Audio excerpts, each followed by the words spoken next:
Shalom, selamat pagi buat kita semua. Sebelum kita melanjutkan aktivitas kita pagi ini, ada baiknya kita bersekutu dengan Tuhan. Kita berdoa. Terima kasih Tuhan buat kehidupan, tenaga baru, dan kesehatan yang masih kami rasakan. Kami hendak bersekutu dengan Tuhan, mendengarkan firman-Mu, berbicaralah kepada kami, sebab kami sudah siap sedia untuk mendengarkannya. Di dalam Yesus Kristus kami berdoa. Amin.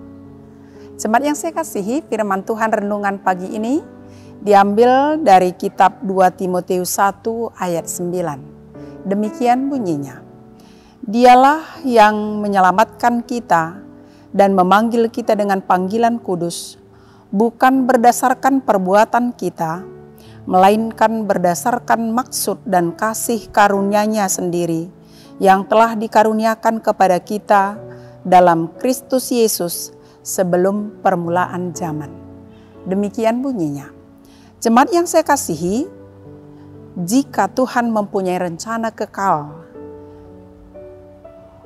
bagi manusia, Dia juga berkuasa merealisasikan apa yang Dia sudah rencanakan tersebut. Siapa saja yang dipilih oleh Tuhan pada akhirnya pasti akan dipanggil dan diselamatkan. Paulus yang sudah dipanggil dan dipilih Tuhan menjadi pemberita Injil memang mengalami penderitaan, namun Tuhan tetap memberikan pertolongan, menguatkan, dan menyelamatkan dia. Karena itu dia mengingatkan dan memotivasi Timotius untuk mengobarkan karunia Allah yang ada padanya tanpa takut dan malu. Sebab Allah memberikan kepada kita bukan roh ketakutan, melainkan roh yang membangkitkan kekuatan, kasih, dan ketertiban. Ikutlah menderita bagi Injilnya oleh kekuatan Allah yang pasti menyelamatkan dan memenangkan kita. Jemaat yang saya kasihi, karena itu kita yang dipanggil dan dipilih Tuhan tidak ada alasan untuk malu terhadap berita Injil yang dipandang orang lain sebagai suatu batu sandungan dan kebodohan. Tidak ada alasan bagi kita untuk takut terhadap penolakan, tekanan, dan penganiayaan dalam mempertahankan iman kita kepada Tuhan dan menyampaikan berita keselamatan yang sudah dilakukannya. Pada saat Paulus menghadapi begitu banyak tantangan dalam pemberitaan Injil, pada saat dia memberitakan Injil di Korintus, Allah mengingatkan dia bahwa ada banyak umat pilihan di kota itu yang perlu mendengarkan Injil dan diselamatkan. Hasilnya sudah jelas nyata di mata Tuhan.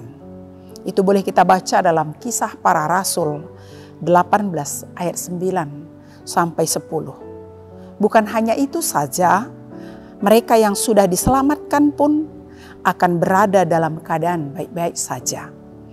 Allah berkuasa memelihara kehidupan mereka. 2 Timotius 1 ayat 12b dikatakan. Sama seperti Paulus yang mengenal Allah dan menyandarkan diri sepenuhnya kepadanya, demikianlah kita orang pilihannya. Kita percaya bahwa rencana Allah yang akan terlaksana di dalam kehidupan kita. Dia yang berkuasa menyelamatkan kita karena kasih dan anugerahnya, bukan karena perbuatan kita semata. Dia juga berkuasa untuk menuntun, memelihara hidup kita pada saat kita mengalami tantangan dan penderitaan karena namanya dan karena mempertahankan iman kita kepadanya. Teruslah bersaksi lewat kata dan perbuatan, jangan pernah patah semangat, jangan salahkan keadaan, tetapi teruslah berkarya dalam keadaan apapun. Dan mintalah pertolongan Roh Kudus, sehingga lewat pertolongan Roh Kudus, kerajaan Tuhan semakin berkembang di tengah-tengah dunia ini lewat kehidupan kita. Dan tentunya hal itu pasti akan menyenangkan hati Tuhan. Amin. Kita bersatu dalam doa. Terima kasih Tuhan buat sapaan firman-Mu yang mengingatkan kami bahwa Engkau yang sudah merencanakan keselamatan bagi kami. Dan itu pada akhirnya akan nyata sepenuhnya dalam kehidupan kami. Kau yang sudah memilih, memanggil dan menyelamatkan kami, tentunya akan menolong kami juga dalam setiap tantangan, pergumulan, penderitaan apabila harus kami alami dalam mengikut Engkau. Dalam setiap aktivitas kami sepanjang hari ini, biarlah kuasa Tuhan yang terus memberkati bersama dengan kami. Apapun aktivitas hidup kami, biarlah Tuhan berkati, membawa sukacita bagi kehidupan kami.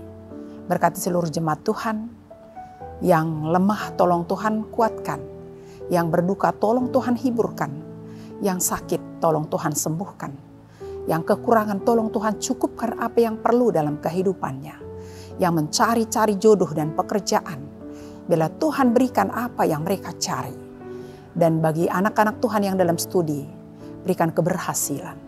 Setiap orang tua, tolong Tuhan berikan hikmat bijaksana dalam membimbing mengayomi anak yang Engkau berikan, bahkan cucu-cucu yang Engkau berikan bagi mereka, sehingga buah pengayoman, bimbingan yang mereka sampaikan boleh membawa berkat sukacita bagi anak-anaknya. Terima kasih Tuhan, ampuni kami akan salah dan dosa kami. Dalam Kristus Yesus kami berdoa. Amin. Jemaat Tuhan, selamat melanjutkan aktivitasnya. Tuhan Yesus memberkati kita semua. Shalom.